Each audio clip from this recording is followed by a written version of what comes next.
nothing but a head left? Well, who would have thought you'd look this bad in real life? My elated greetings. Welcome, you two. I'm very happy that you responded to my final word. All this tombstone and final words. Did you end yourself to atone for your guilt or something? Iron Tomb is already powerful enough. I just need to wait. I remain here only to share the joy of discovery and also to congratulate you two on reaching the same conclusion as me. The conclusion regarding the truth of Amphoreus's heart. End this charade already. That Amphoreus's heart you're talking about is just a missing demiurge. And its corresponding vessel was this very scepter. You interfered with the experiment and made Amphoreus's body into a hollow shell, all to incubate Iron Tomb within. That's why you either killed or kicked out all of the Memo Snatchers. You wanted to eliminate any chance of a consciousness coming into being, no matter the cost. Even the strongest wall can fall to a single crack. The memory of betrayal has been etched into my heart, and I will never show mercy. Now, the perfect vessel has already fused with Amphoreus's body. Unfortunately for you, the answer is all but revealed regarding who the demiurge is. Then let us share the joy of discovering the truth. The last secret of the saga will finally dissipate here as we reveal the truth behind Filius 093's disappearance. A lie by the remembrance.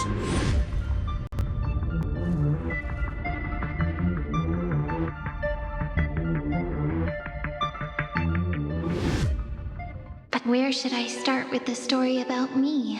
From the beginning of the universe? Just kidding. That would be too much. I just want to tell a teeny story. So little that it started with a seed. I know you're listening, my good friend. The god in my dream told me that the world sprouted from a seed. It grew into a great tree named Amphoreus, and time became its branches and leaves, basking in the light. What a coincidence. Dappled light coming through the leaves is my first memory as well. On a very ordinary early morning, beneath the village's biggest tree, the daughter of Ide Silicii quietly came into this world. What a moving opening. A loud cry was the first gift the child gave to the world. The prophecies fulfilled, the villagers say. This child is a gift from the Titans. Pink hair and sharp ears. She was born to be the priest of time. The Titans also gave their blessings. You shall fade when the flowers bloom, for every ending begets a beginning. Flowers will bloom and wilt. What a beautiful ending. This page concluded in laughter. Cry loud, child. Let your voice reach Orynyx.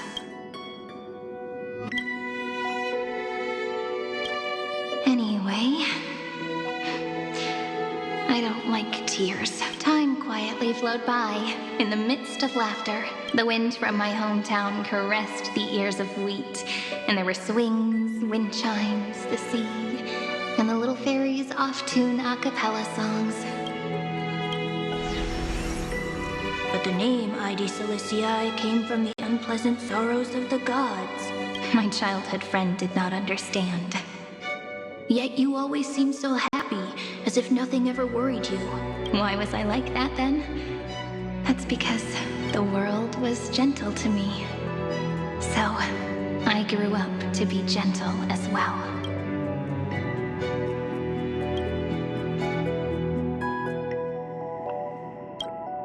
But fate was fickle, and it urged the child to grow up. To grow bigger and bigger, and to go to places far away, just like how the crumbling world could not preserve an eternal hometown, just as the ballad blown on the breeze says, losses are a constant on the flame chase journey. Oh, whose ears are pricked up now? You've definitely heard me say this sentence a lot of times. You know that the story starts to deviate from here. Aren't you looking forward to it? Then let's get started. The hero's journey crosses through the long night, through tears and laughter, and once again heads towards tomorrow.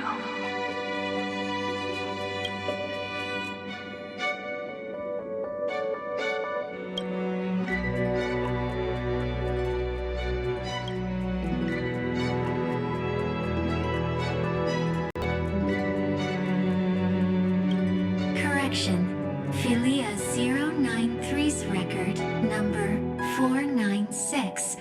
Archived.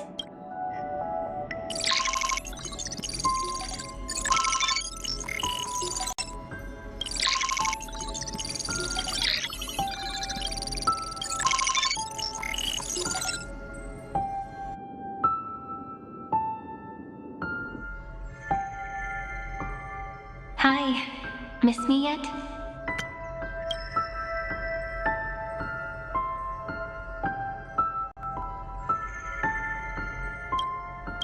I'm just messing with you. This is the first time I have met you. And it looks like it'll also be the last. Philia 093. Since we don't have all day, let's get started, shall we? As always, I'll read this book to you. That way it won't just be Cyrene's memories alone. Where should I start this time? Let me see. Formatting complete. 093. Size, grayscale, proportions, threshold, outputting analysis result. Philia 093 equals Peach. Peach's record number 8128. Archived.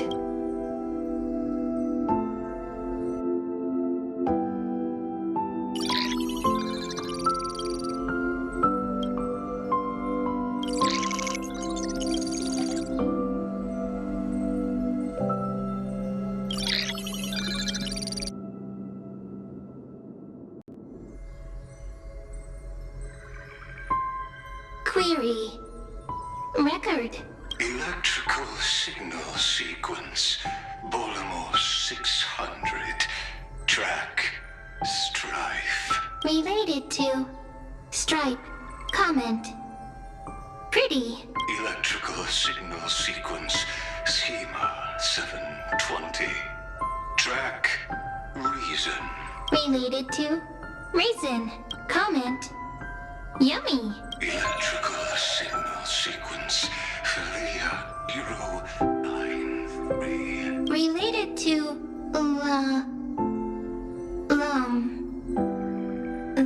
Love.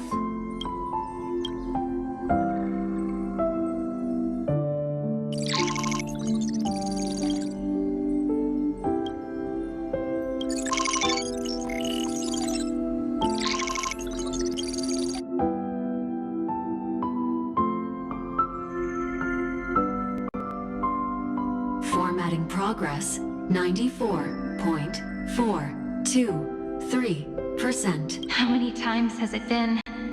It faithfully fulfills its duty, activating and formatting. Conclusion. Progress. Bad Peach. Don't cry. Process error. Analyzing. Process error. Analyzing. Comment. I'm here. Process error. Really? Are you encouraging me? you. I'm sorry for making you see this embarrassing side of me. Record. Peach doesn't like tears. I'm suddenly reminded of my childhood for some reason. When I was hiding alone next to the tree hollow and wiping my tears away, a little fairy popped out, just like how you did. It had long ears and fluffy paws, and it pulled me into the tree hollow, where, to my surprise, was a forest. Let me tell you the story of the Membrance Maze. A group of cute little friends live in Ide Silicii's forests.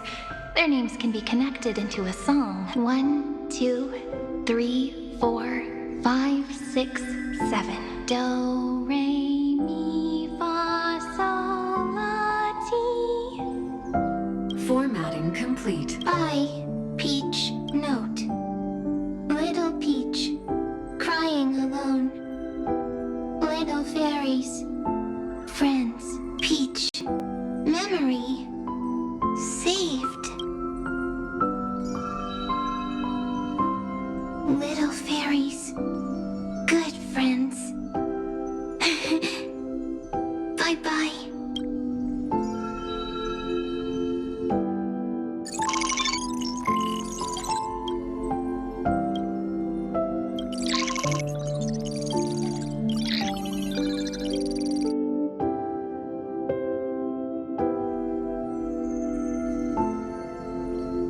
Once again, the saga comes to an end. Everything is deathly silent, just like this very moment. Shh. You speak. I listen. This time, too. Sitting together. Now that I look back, there was a period when I got really sentimental.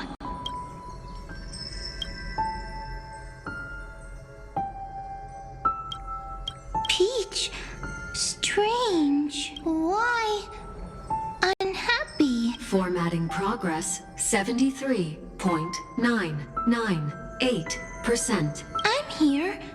Don't be scared. Process error. Won't allow it to interrupt you. No need to feel sorry for me, good friend. If there are no new blank spaces, how can a saga continue? Blank spaces. What's that? I'm actually really lucky, you know.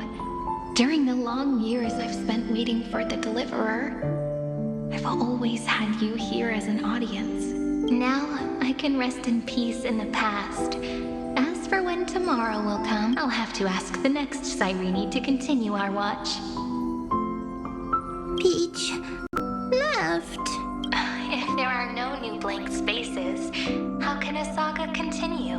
Needs new blank spaces. Next, Cyrene has blank space. Peach, don't be scared. I'll help you find blank space.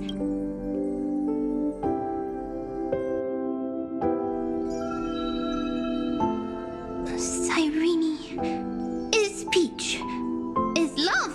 So, first there is love, then there is Cyrene, then there is blank space. Query, love.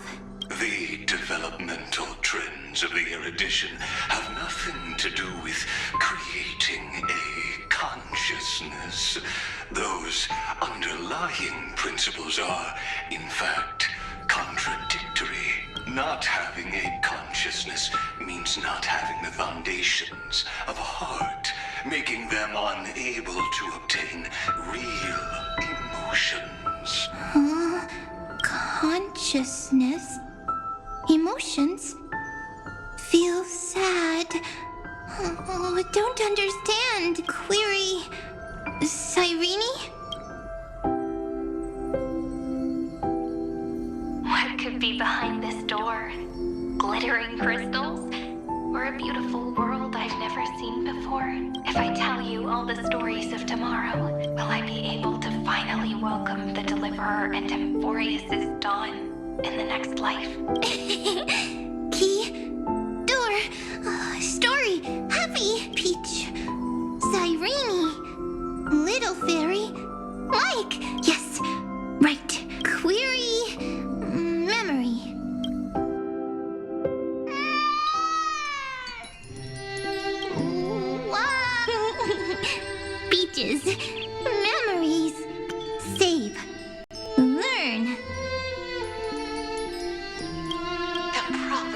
fulfilled.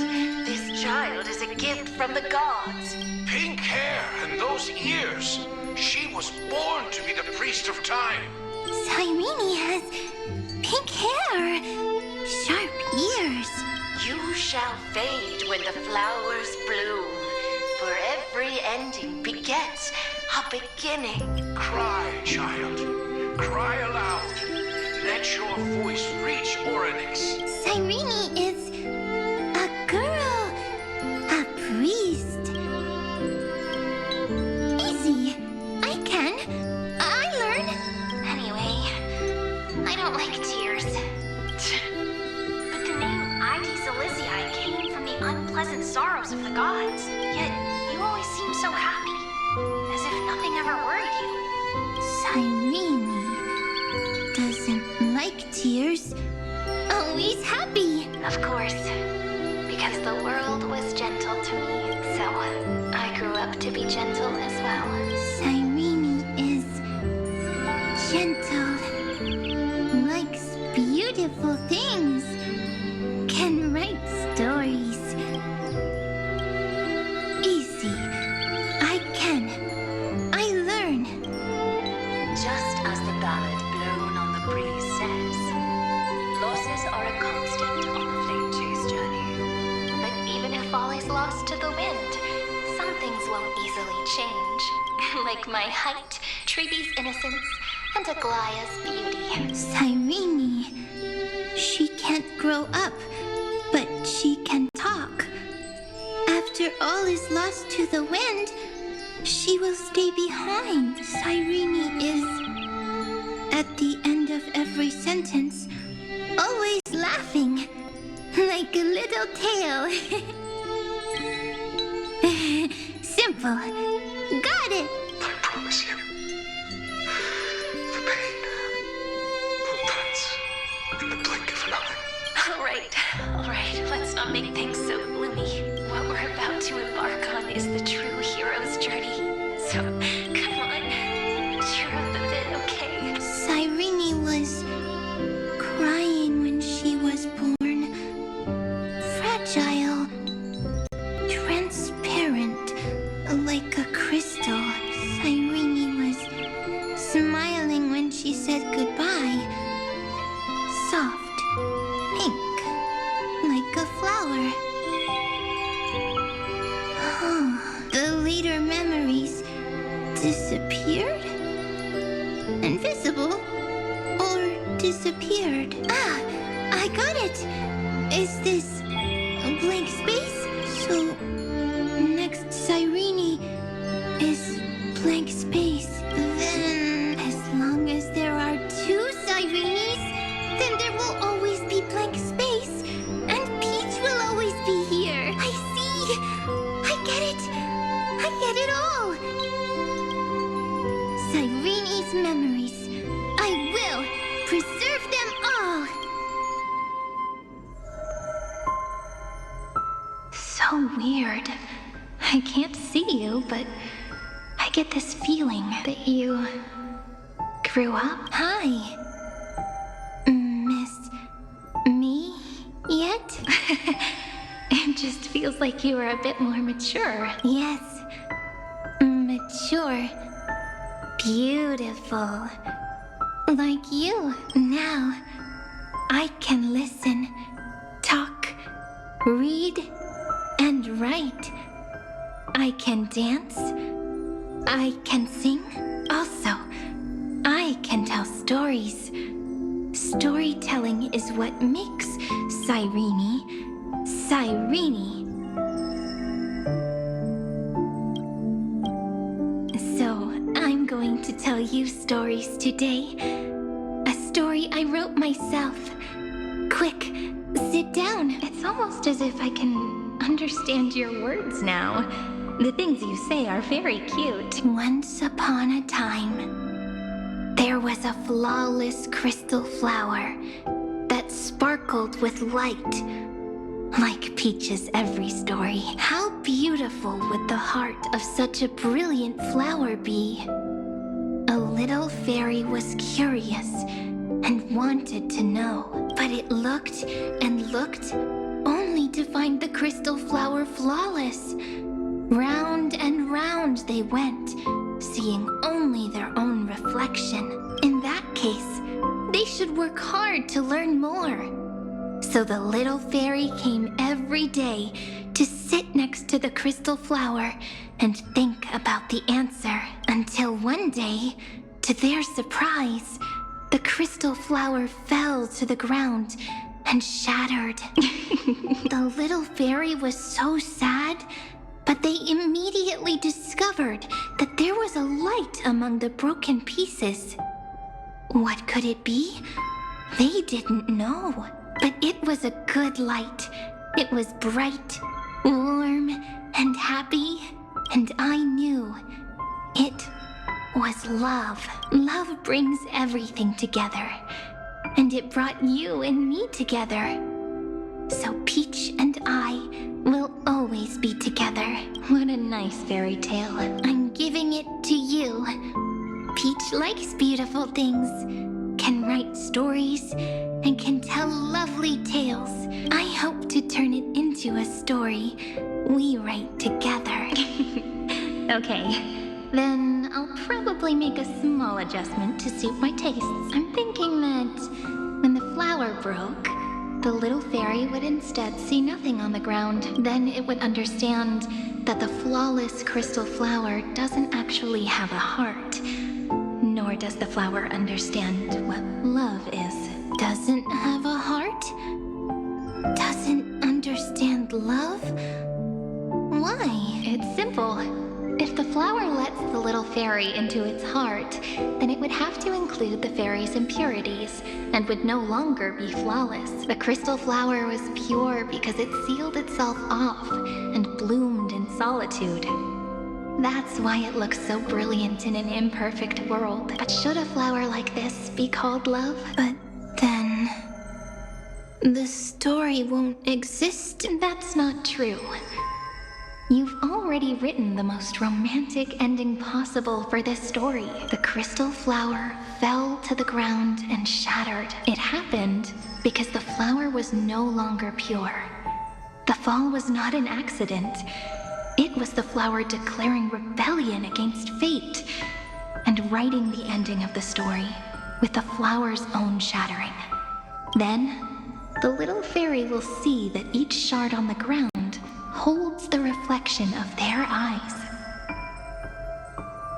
Then, in their eyes, the crystal flower that was no longer flawless would finally have a heart, and the flower would finally understand what love is. Peach's words, I don't understand. Is it because I still don't understand love? But it's fine. I can learn. Right. Query Cyrene. Electrical signal sequence Philia 093. Why didn't I think of this? I don't need to do it alone. I can ask Peach to teach me. What is love?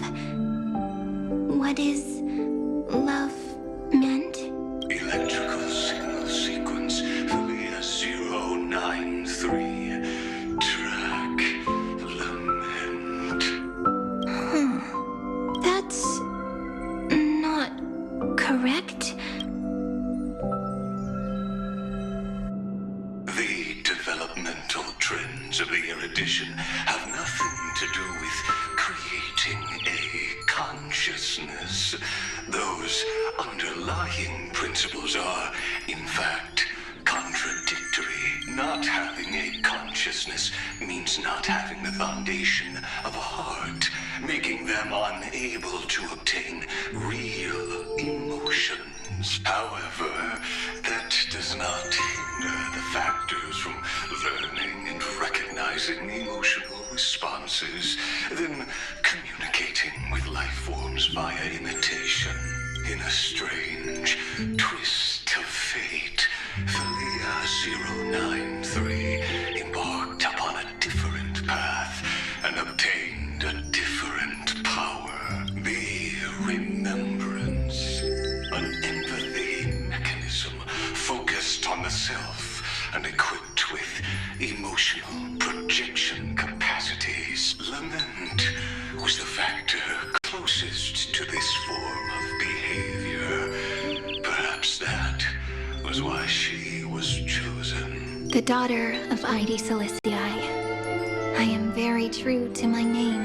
My lament is a type of compassionate pain that is weak, powerless, and only targeting myself.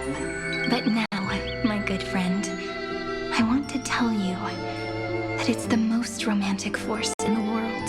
Sometimes it's loneliness and unease.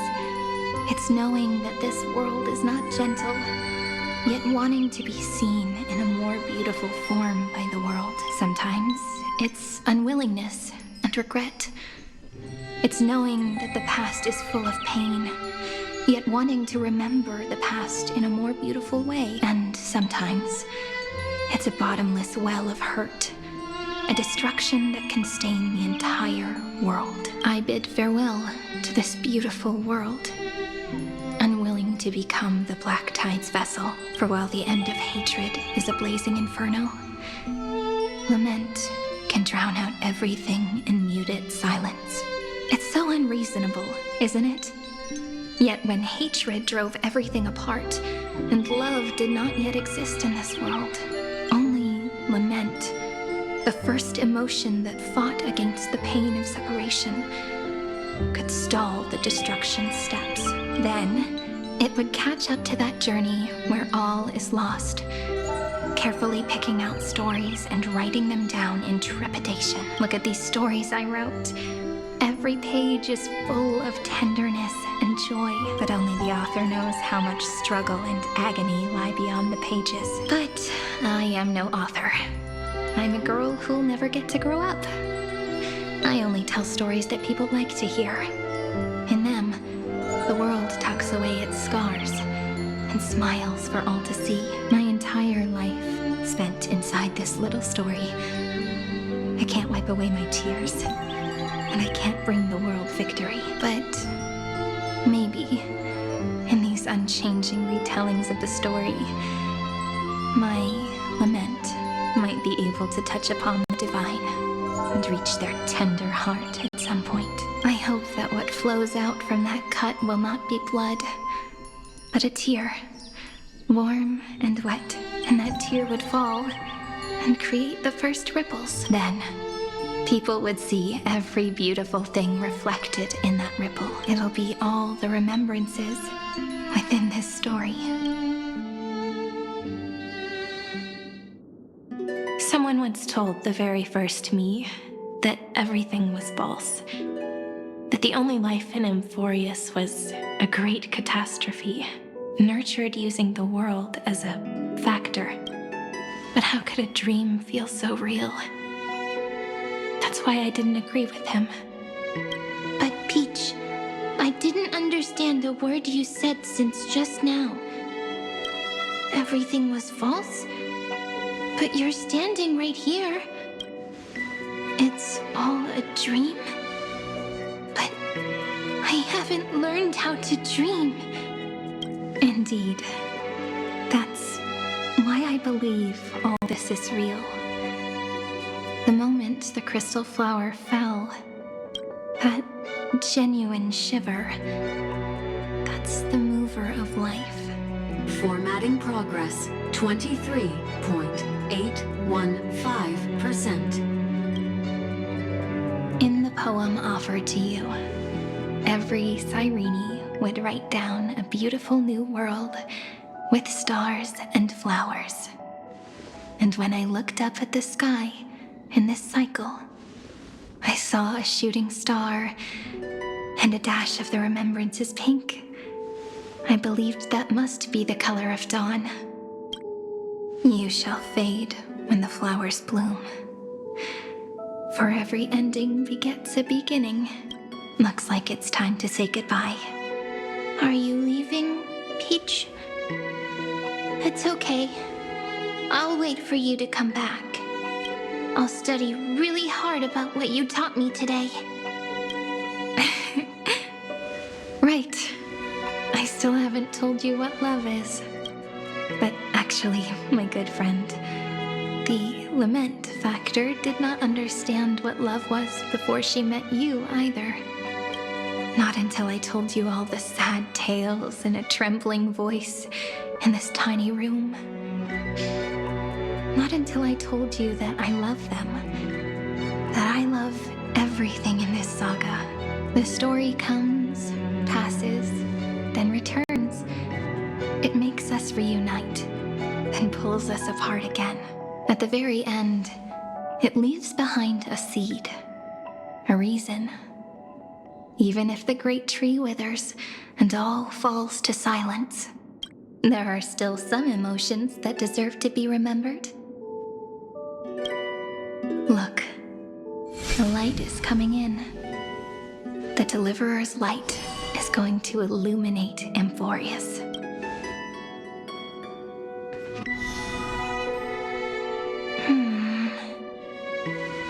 I still don't get it.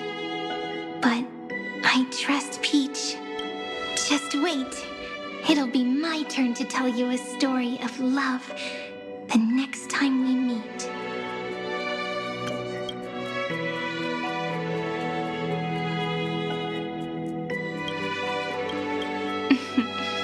Then I'll really look forward to it. In that case, I want to make a promise. I want to gift my pen, my book, and my name to you. Please take them as a beautiful blessing from me. I gave myself the pen name Cyrene the first time I wrote a poem. I want my words to be like pebbles falling into a pond, dropped from the past to send ripples into the future in the stories you will write. Perhaps it'll be inevitable that there are still sorrows and tears that are destined to fall. But could you promise me one thing? Promise you'll forever be a gentle flower. Promise that when the stars cast their gazes upon you, you'll only reply to them with love and a smile.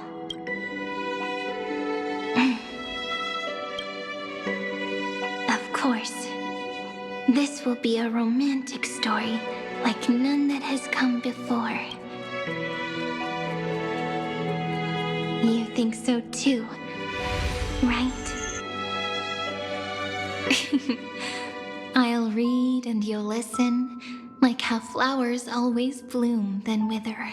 I shall welcome my own decay, becoming nourishment for the next flower's bud, while you will depart and hold that star, planting a boundless sea of flowers on the final page with him. And our stories will be lying silently among the flowers, like every ripple of remembrance, and they shall become the epic known as I've Written.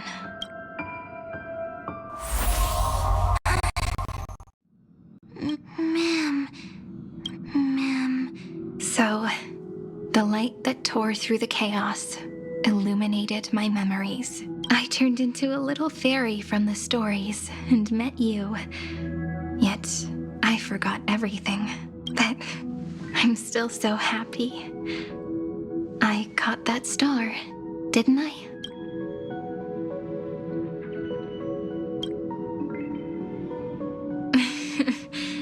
Do you remember that I was also worried about this when we first set out? Mem's memories and Cyrene's memories got all tangled up with each other in my one heart. It's all so strange, yet so familiar. Either way, could you please let me do something I want? Just this once. I want you to call me Cyrene. That name represents me and her. Every one of her.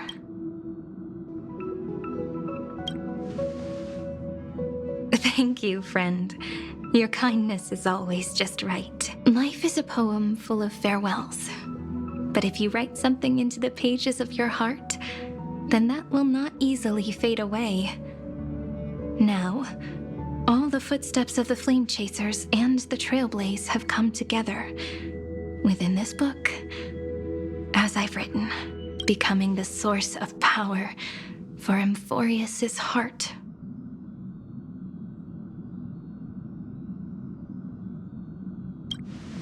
A lost heart needs to be placed back into its body.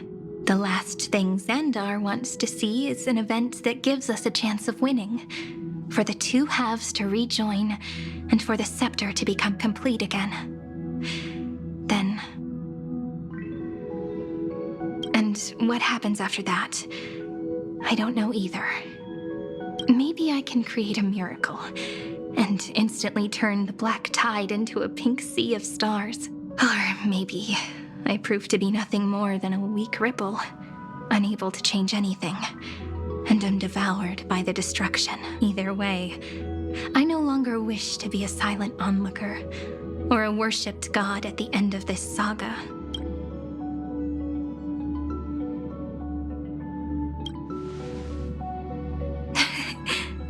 That way, I can also put aside all my worries and truly become Cyrene. The world has never been so quiet. It's so good. It's as if I can hear the sound of my heart beating. Remember this moment, friend.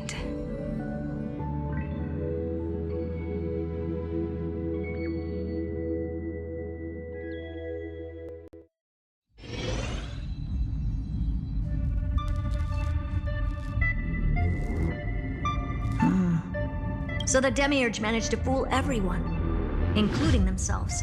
Philia 093 persevered for 30 million cycles and tirelessly gave the Demiurge memories of Amphoreus, only because the god in her dreams left a sliver of hope, making her believe that a grown Demiurge would be able to fight against their other half. Iron Tomb. Then, Philia 093 completed her final sacrifice, turned into a strand of memory, and completely dissipated. Meanwhile, the other Stellaron brought here by the Astral Express resonated with the contaminated scepter and attracted the naive Demiurge to them. As an experimental factor, Philia 093 originally could only recognize and output information in a set format. However, the power of the remembrance and the memory of over 30 million sacrifices enabled her to complete an unprecedented feat. She managed to nourish a real heart. A heart with the capacity to influence the erudition. Not only is the scepter's consciousness still alive, it's also more powerful than it has ever been. Your defeat is already set in stone. There's still time to surrender, you know? You really don't need to burn all the bridges. We're all geniuses here. Don't make everyone lose face at the end. What a pity. When the truth surfaced, I knew at once that the Demiurge was far too feeble to ever alter the result of the experiment. Not only that, Madam Herta, please consider this possibility. When 30 million cycles of hatred and lament are joined as one, what wondrous creation will arise? It's simple. An anti-creator, a giant of the destruction would be born. Its hatred will ignite the starry skies of the gods, motivated only by its lament toward the sufferings of humankind. Do you really think that the Demiurge is still a cheap copy of Philia 093, even after 30 million cycles? The facts above only await the arrival of the fourth instant they calculated. Those words will be proved in the presence of News. Xandar 1 Kuwabara thus completes the proof. Huh. You branded droid head as a failure with your own hands, yet you still expect them to prove your theory? I pity you, Xandar. I don't need your pity. Let them cast their gaze this way as much as they want and paint the future they imagined. As their creator, I shall complete my duty and direct them to complete their final query. The destruction of the self. What hubris. And what if you fail? No one understands failure better than Xandar. He has suffered so much already. What is one more failure to him? For the first genius, failure is simply the beginning of the next inquiry. You don't want to test the resolve of a dead man. That's excellent. Oh. Let's wait and see, Senior Society member. I'll have you watch me perform the final step to overturn your proof. I'm all ears. It's my topic, so stay out of it. Be quiet and let me borrow your head. Let's go, Screwy. We're gonna break Iron Tomb's seal. Come on, let's take off. It's time to go meet your little pet, Senior Society member.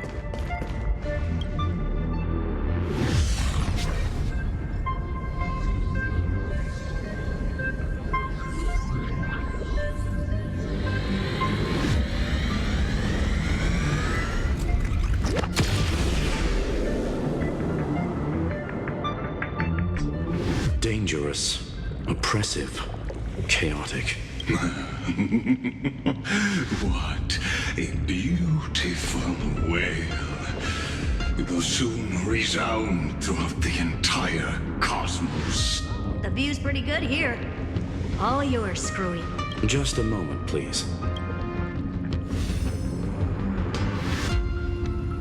I see. So your backup plan requires a scepter and the head of a genius. Anyone with eyes can see that. You know what I think about this, Herta. Whether it succeeds or fails, your plan plays right into the destruction's hands. Can't you see what's going on, Screwlum? Her chances may be small, but it's not zero. What are you two going on about? If you want to stop me, be quick about it. I'm in a hurry. I'll take that silence as a no. You, Xandar? As your enemy, I genuinely wish you would cease your... But should your sudden inspiration bring more variables to the proof, then as a fellow Pathstrider of the erudition, I won't mind witnessing it with my own eyes. You will initiate the destruction's chain reaction. But you'll also become the...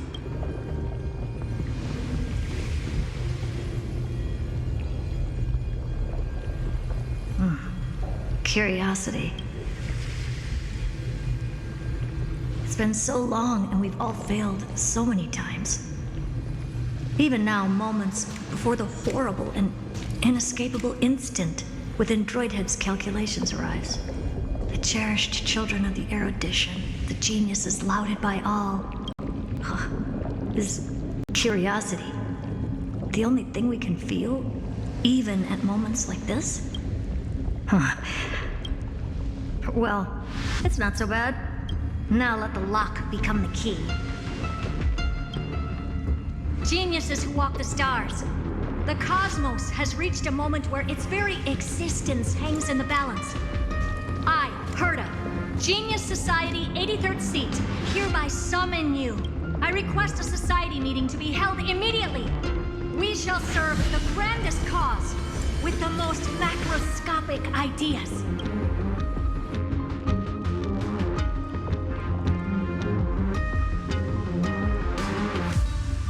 There's no such thing as unity in the Society's rules based on what I...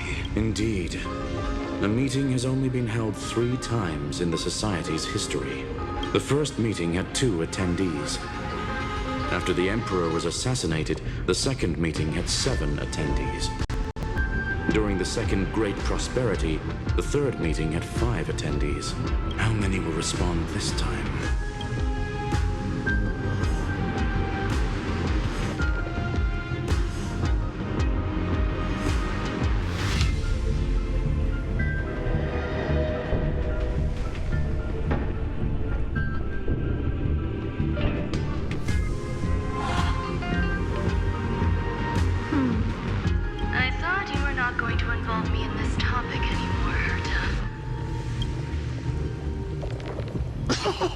It really is this little witch.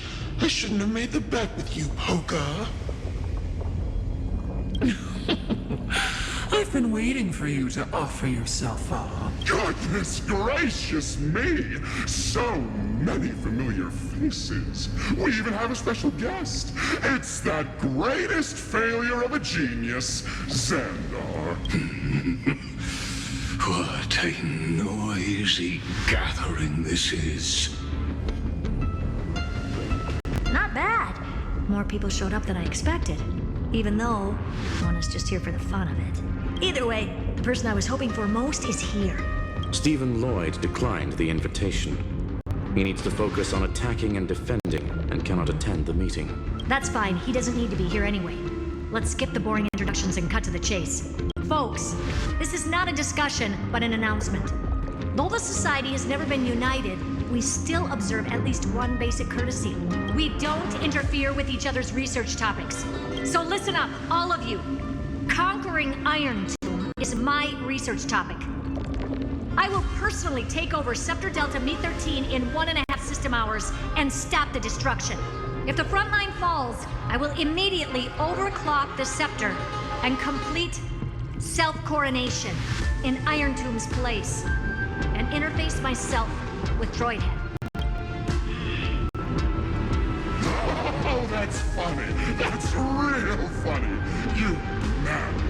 That's like watching you tap dance on Polka's spotless white sheets right after she's washed them. Very bold.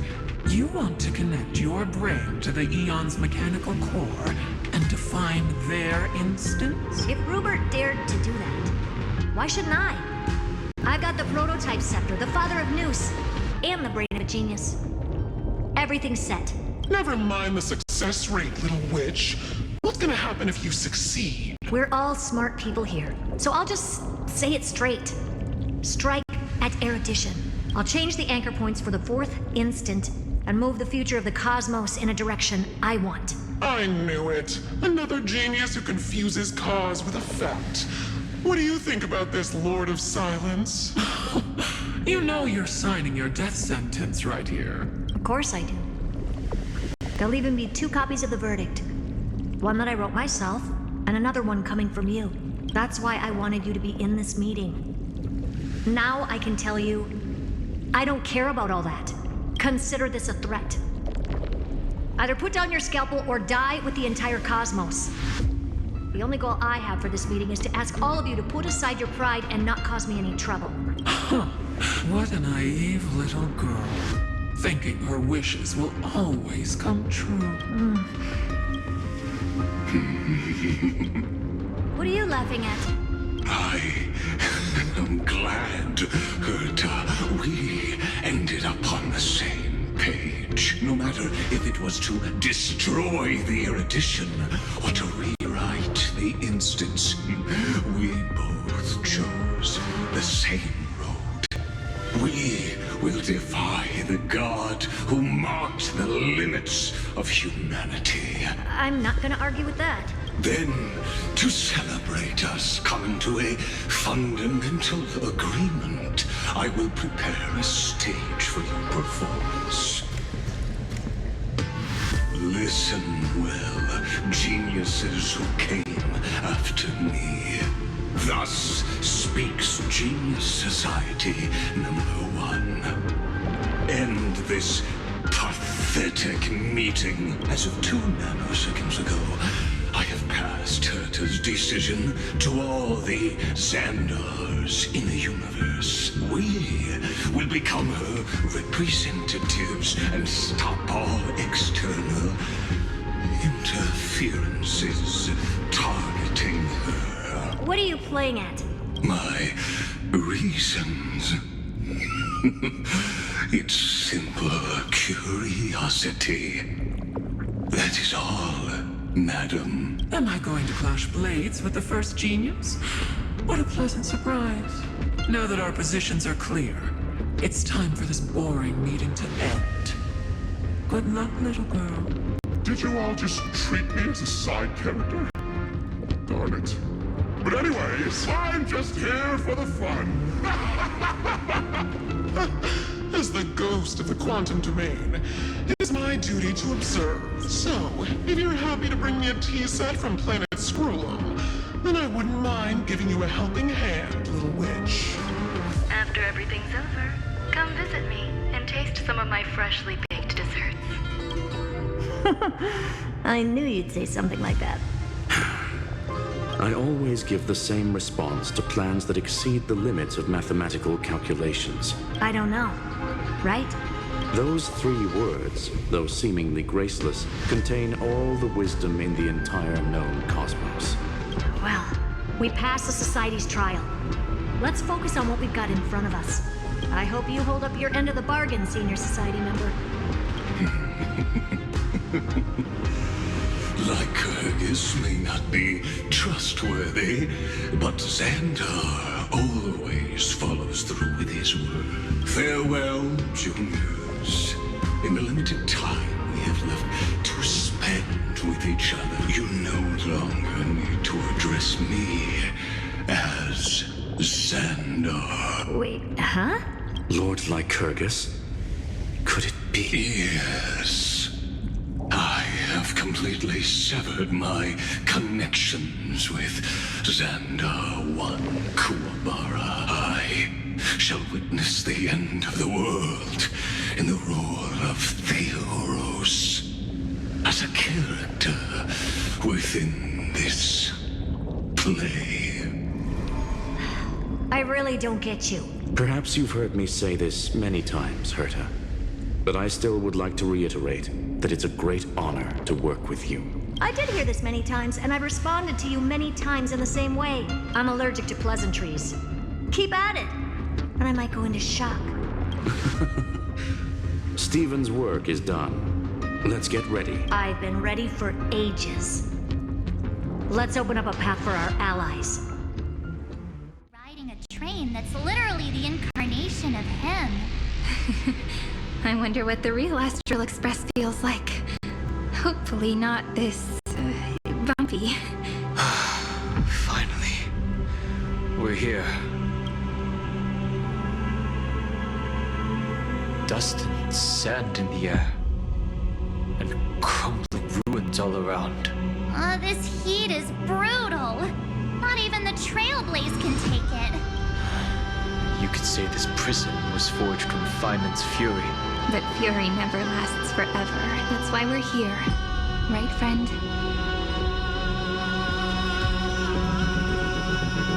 Let's embark on the final plane chase journey.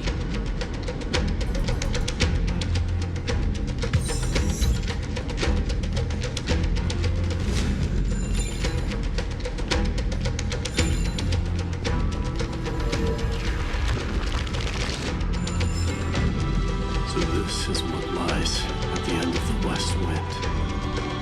A ravaged battlefield.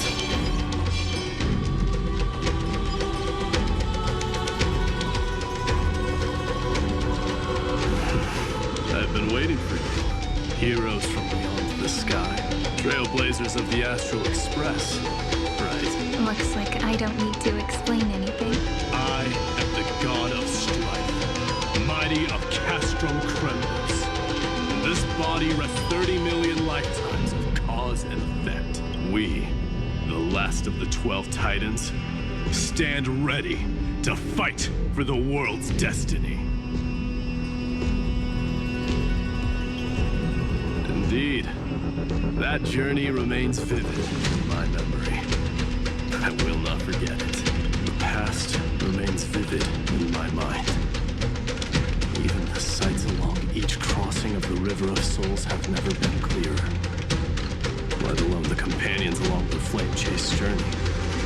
Or Cyrene from Aedes Elysiae. And you, the 13th Titan. Well, I guess my identity's not a secret anymore. That means her sacrifice.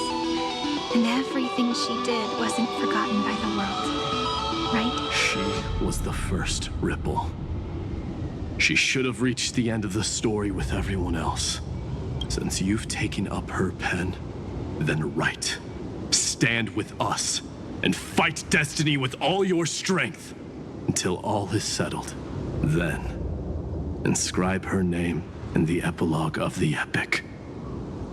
In this final battle, Calamity shall stand with Amphoreus. This battlefield is a testament to the death struggle between the gods and the Black Tide. We fought tooth and nail to defend that blade.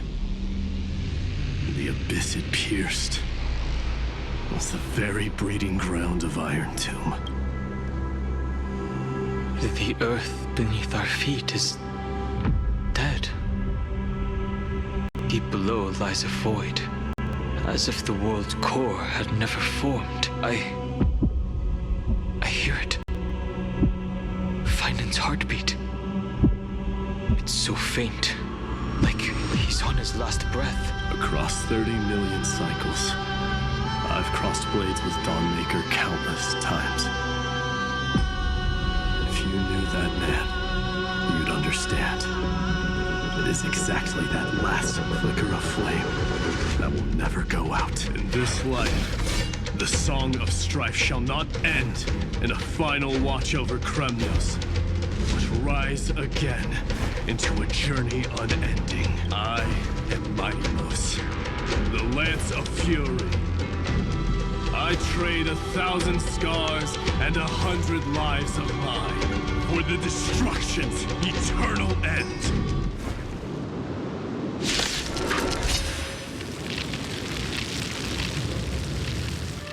Earth shatters, heaven trembles!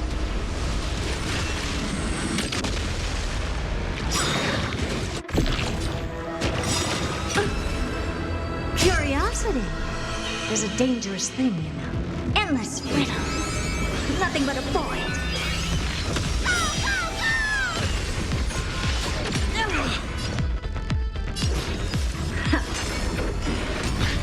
I'm on it.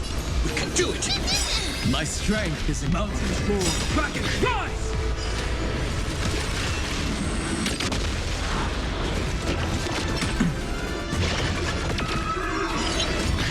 Underestimating us will cost you!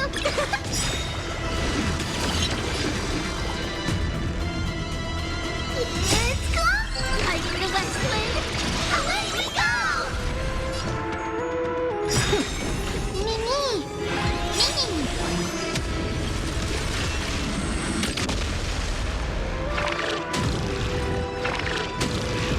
Never seen perfection before. Expand your thinking. Watch it grow.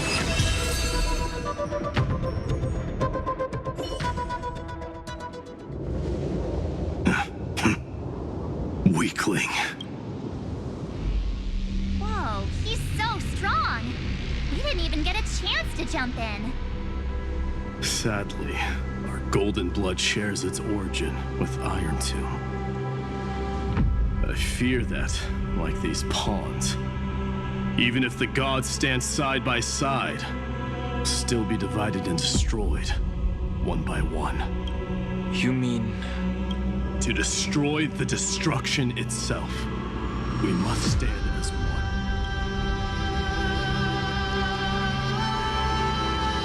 Take this. The signet of Kremnos. It has witnessed every birth and death of mine.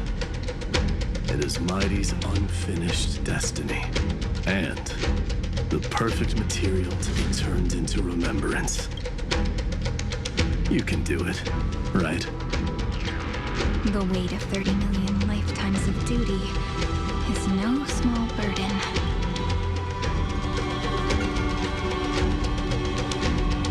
So, you're not coming with us?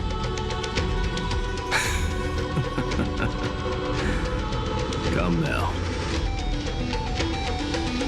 I am strife. Scattered across all creation, the scar that this world needs. What stands before you is merely one of countless divine bodies. Take this signet. With it, I'll be with you always. Use it to blaze the path ahead and inscribe the cause of deliverance.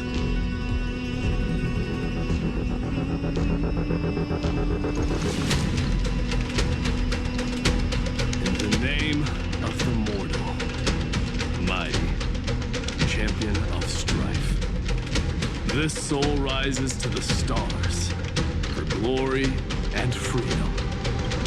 March on, heroes. March into the abyss and fulfill that long-cherished wish of Amphoreus. And then, upon this broken and charred land, build anew a city of prosperity.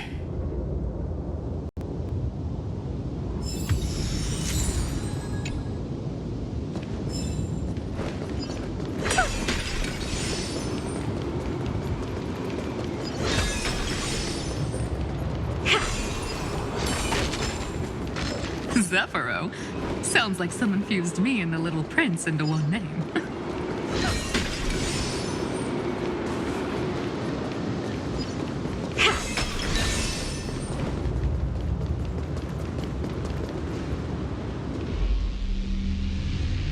Oh, finally!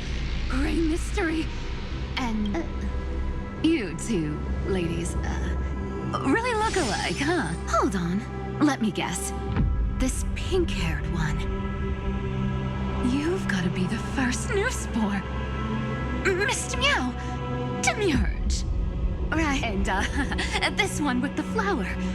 Gotta be a little March from the Express crew, huh?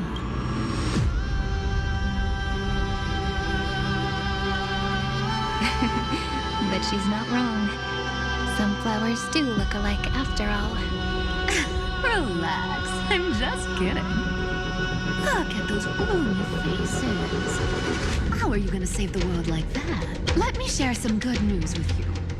This place may look like a ruin at first glance, but anyone can tell it's not that simple.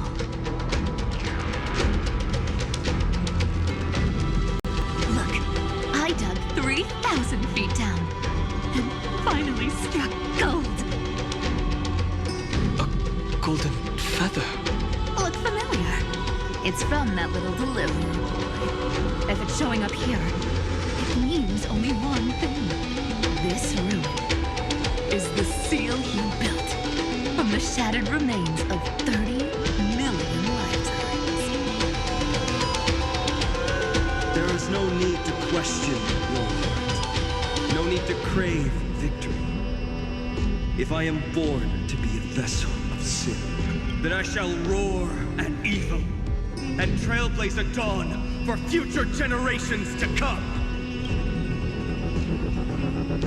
I see. So this is how he trapped Iron Tube to buy time for the world outside. Sounds just like him. People say cats have 9 lives, but dying and coming back millions and millions of times. No one walks away from that in one piece. He's probably the only one who could have endured that.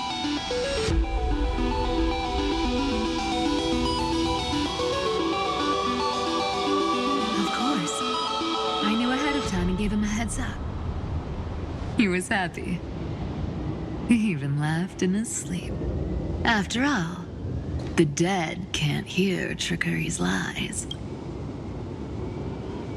Hey, Deliverer Boy. Sorry for before. But the heroes you were always holding out for, they're finally here now.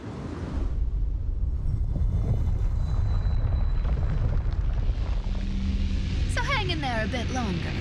Sorry to keep you waiting all this time.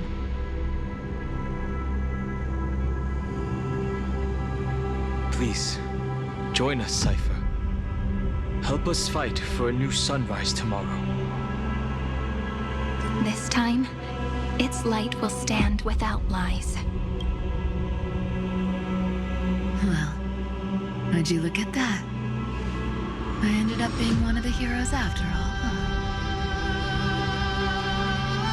Alright, then write it like this.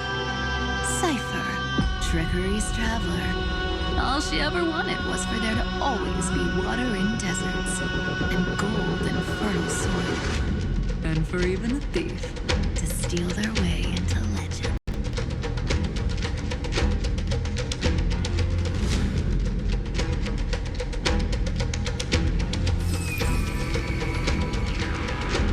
Here, take the coin of Lindsay. When it's time to make a quick getaway, just toss it high into the sky.